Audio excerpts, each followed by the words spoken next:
বন্ধুরা, তোমরাও কি কখনো খেয়েছো ভাপা সন্দেশ বা ভাপা কেকও বলতে পারো? খেতে হয় অসম্ভব মজার আর তুলোর মতো নরম তুলতুলে। একবার যে খাবে সে বারবার তোমার কাছে রিকোয়েস্ট করবে খাওয়ার জন্য, এতটাই সুন্দর হয়।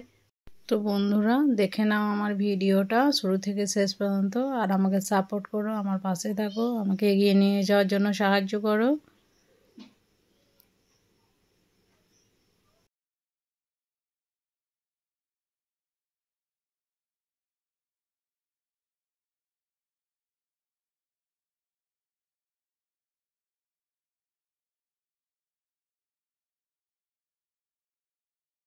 ভিডিওটাকে ফুল ওয়াচ করো, চ্যানেলটাকে সাবস্ক্রাইব করো, অল নোটিফিকেশান অন করো, যাতে আরও নিত্য নতুন ভিডিও সর্বপ্রথম তোমাদের কাছে গিয়ে পৌঁছায়।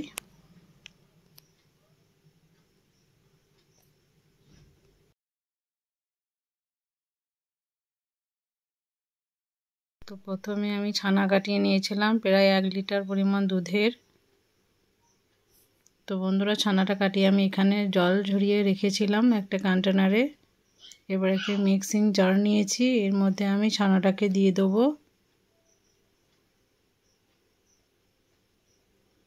একটা পেস্ট তৈরি করে নেব।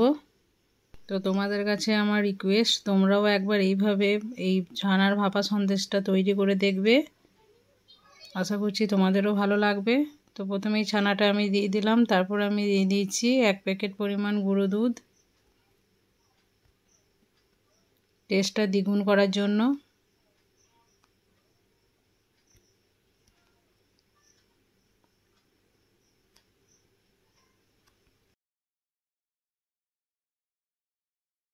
তো বন্ধুরা, আর 1 প্যাকেটও আমি দিয়ে দিচ্ছি।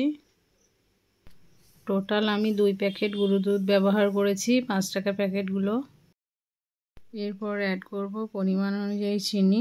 চিনিটা তোমাদের ব্যাপার, কম বেশি করে নিতে পারো, কোনো সমস্যা নেই।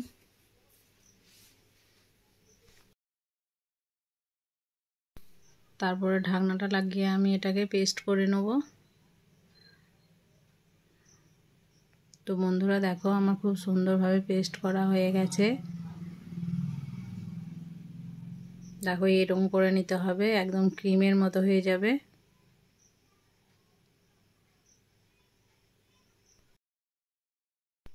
তো একটা আমি মোল্ড নিয়ে নিয়েছি, এর মধ্যে আমি কেকটাকে ভাপাবো। তো এর মধ্যে আমি ডাইরেক্ট ঢেলে দিচ্ছি ব্যাটারটাকে।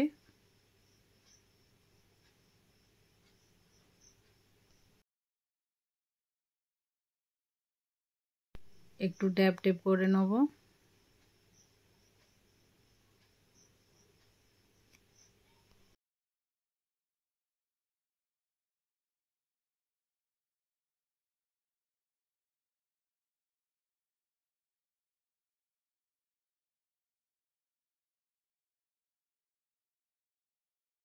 এরপর বন্ধুরা চলো, এটাতে আমি কেশরের ধাগা দিয়ে দেবো।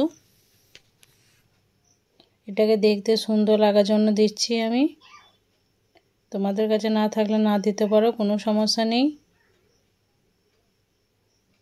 তো এরপর এটাকে আমি চলো ভাপিয়ে নেব। তাই গ্যাস ওভেনের কাছে চলে যাই। গ্যাস ওভেনে আমি একটা কড়াইয়ের মধ্যে দিয়ে দিয়েছিলাম জল। জল গরম হয়ে গিয়েছে। এরপর আমি একটা স্ট্যান্ড চাপিয়ে দেবো। স্ট্যান্ডের ওপরে আমি সেই মোলটাকে দিয়ে দেবো। এবার মোলটাকে দেওয়ার পর আমি এরপর এটাকে ঢেকে নেব। এটাকে 15 থেকে 20 মিনিট আমি স্টিম করে নেব জলের ভাপে।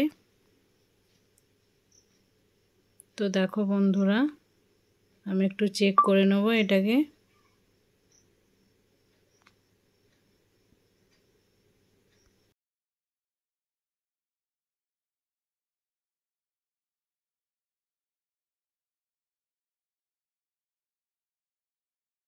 বন্ধুরা, একটা স্টিক নিয়ে আমি দেখলাম যে হয়েছে কি না 15 মিনিট পর। তো আমার মনে হলো আরও 5 মিনিট স্টিম দেওয়া দরকার, তাই আমি আর একবারও এটাকে ঢাকনা দিয়ে ঢেকে দিলাম। তারপর চলো 20 মিনিট পর একদম দেখছি হয়েছে কি না। হ্যাঁ বন্ধুরা, একদম পারফেক্ট হয়েছে। তো এটা এবার রেডি হয়ে গেছে, এটাকে এবারে নামিয়ে নেব। নামিয়ে নেওয়ার পর ঠান্ডা করে নিয়েছি। ঠান্ডা করার পর এটাকে আমি মোল্ড আউট করে নিয়েছি। তো বন্ধুরা দেখো কতটা সুন্দর হয়েছে, দেখি বুঝতেই পারছো। এরপর এটাকে আমি কেটে নেব। তো বন্ধুরা দেখো আমি এইরকমভাবে শেপ দিয়ে দিয়েছি।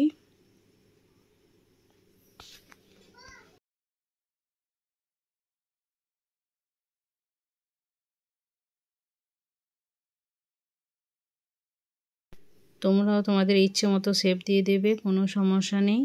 নরম তুলতুলে। তো বাড়িতে তোমরাও একবার চেষ্টা করবে এই রেসিপিটা বানানোর, আমাকে কমেন্টে জানাবে যে কেমন হয়েছিল। তো আজকের মতো বিদায় নিচ্ছি, দেখা হচ্ছে পরবর্তী ভিডিওতে। তো ভালো থাকবে, সুস্থ থাকবে, আর পরবর্তী ভিডিওটার জন্য অপেক্ষা করবে।